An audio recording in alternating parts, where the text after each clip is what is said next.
अस्सलाम वालेकुम। सिंधी इन्फो सां गॾु आऊं आहियां अब्दुल क़यूम। हिन वीडियो में तव्हांखे कुझु अलामती कहाणियूं ॿुधाईंदासीं जेके असांजे मुआशिरे जी अकासी कनि थियूं, जिन मां असांजी इस्लाह थी सघे थी या हिकु नंढड़ो सबक़ मिली सघे थो। वीडियो खे आख़िर ताईं ज़रूरु ॾिसिजो। हलूं था वीडियो जी तरफ़। नोट कंदा, हिन कहाणी में नाला फ़र्ज़ी आहिनि। हिन कहाणी जो नालो आहे वापारु, हिकु अहिड़ो वापारु जेको असांजे मुआशिरे जो नासूर बणियलु आहे। अचो त कहाणी शुरू कयूं था। कादन अदा अली मुराद मां 90,000 खां वधीक हिकु रुपयो बि न ॾींदुसि। अली मुराद अदा शाबास अथई जो क़दुरु थो करीं, पर ईअं न थींदो। विच मां टियों शख़्स शाहन बि उथी बीठो। चाचा अली मुराद 90,000 बि त लख जा भाइर आहिनि। उते हिकु ॿियो शख़्स सूमर बि चवणु लॻो, अदा शाहन मुंहिंजी भेण ॻोठ जो नकु आहे, असुल लाट आहे, तव्हां सफ़ा घटि पैसा ॿुधाया आहिनि।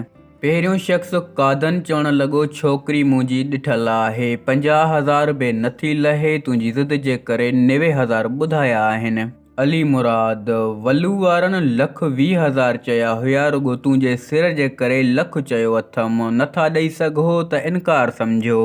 आख़िरकार 95,000 ते सौदो ठहियो, जंहिं ते कचहरी में मुबारकूं पइजी वई।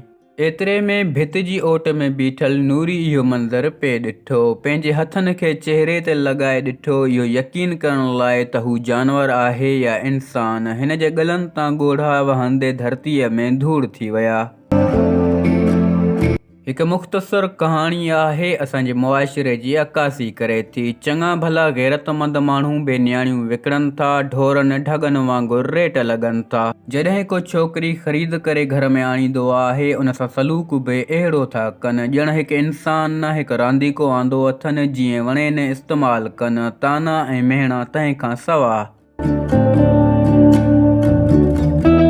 24 सालनि जो ख़ूबसूरत छोकिरो हलंदड़ ट्रेन जी दरी मां ॿाहिरि निहारदे ख़ुशीअ मां रड़ करे पीउ खे ॿुधाईं, बाबा ॾिस त वण कीअं पोइते पिया भॼंदा वञनि। पीउ मुस्कुराए माठ कई। भर में वेठल जोड़ो नौजवान जे ॿाराणे तर्ज़ अमल ते खिलण लॻो। घड़ी खां पोइ छोकिरे वरी रड़ कई, बाबा ॾिस बादल बि असां सां गॾु पिया हलनि। भर में वेठल जोड़े खे पक थी वई त ही वाक़ई ज़हनी मरीज़ आहे। संदसि हमदर्दीअ मां पीउ खे चवणु लॻा, अवां हिन खे कंहिं सुठे डॉक्टर खे छो नथा ॾेखारियो। पीउ मुस्कुराए चवणु लॻो, इहो ई त कयो अथमि। मुंहिंजो पुटु पैदाइशी नाबीन हो, अॼु ई संदसि अखियुनि जो ऑपरेशन थियो अथसि, अॼु ई त ॾिसणु लॻो आहे, अॼु ई त दुनिया जूं रंगीनियूं पियो ॾिसे। जोड़ो पंहिंजे सवाल ते शर्मिंदा थियणु लॻो ऐं माफ़ी वठणु लॻो। दोस्तो, हर शख़्स कहाणी आहे, हर शख़्स जी पंहिंजी दास्तान आहे। कंहिंखे ॾिसी जल्दबाज़ी में राय क़ाइमु न करणु घुरिजे, जीअं बाद में पछताइणो न पवे। हिकु शाइर जी धीअ।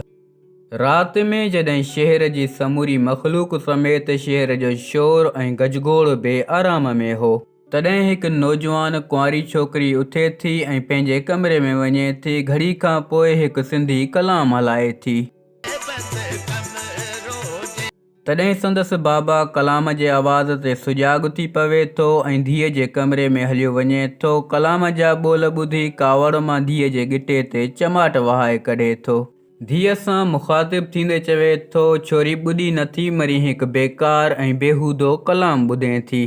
तॾहिं संदसि धीअ मासूमाणे अंदाज़ में चवे थी, बाबा हिन कलाम जी शाइरी बि त अव्हां जी थियल आहे। तॾहिं हू शर्म मां कंधु हेठि करे ॿाहिरि हलियो वञे थो। ही कहाणी सिंध जे अॼोके कलामनि ऐं शाइरी जी अकासी करे थी त असांजी मौसीक़ी जो मयारु कहिड़ो बचियो आहे। शाइरनि खां सवालु आहे, छा हू पंहिंजी शाइरी पंहिंजे घर में ॿुधी सघनि था। वताए फ़क़ीर जो हिकु नंढड़ो किसो। हिकु ॾींहुं वतायो फ़क़ीर कंहिं माईअ खां खीरु वठणु वियो। माई मुड़ुस खे तपायूं खड़ी हुई त मियां तूं बि कंहिं औलिया ते बास वञी बास, कंहिं दरगाह ते मन्नत मञी या पीर मुरीद खां दुआ धाॻो वठी अचु त पाण खे बि औलाद थिए। वताए माई खे ॿाहिरि अचण जो चयो। माई ॿाहिरि आई। वताए चयुसि हू कुकिड़ ॾिसे थी घणा बचा कढ अथसि। माई चयो 12। हल 12। पोइ भला ॿुधाए इन कहिड़ी दरगाह ते मन्नत रखी हुई या इन जो कहिड़ो पीर आहे। वताए चईसि चरी ॾियण वारो ॾिए त देरि ई कान्हे, छो अची ग़रीब मुड़ुस खे तपायो अथई। असांजे मुआशिरे में तावीज़ ते ॾाढो एतबार कयो वञे थो, जंहिं सबबु ग़रीब अबोज माण्हू नकली पीरनि खां ठॻिजी वञनि था। अहिड़नि मामलनि में दवा जी बि ज़रूरत हूंदी आहे। सुठो पीर ॻोल्हण खां बहितर आहे त सुठो डॉक्टर ॻोल्हिजे। दोस्तों, जेकॾहिं वीडियो पसंदि आई आहे त लाइक कंदा, चैनल खे सब्सक्राइब कंदा, घंटी जे निशान खे ज़रूरु क्लिक कजो। इन सां असांजी हर वीडियो तव्हां ताईं पहुचंदी। सिंधी इन्फो तां दिलचस्प ऐं मालूमाती वीडियोज़ जो सिलसिलो जारी रहंदो। मिलंदासीं अगली वीडियो में। अल्लाह हाफ़िज़।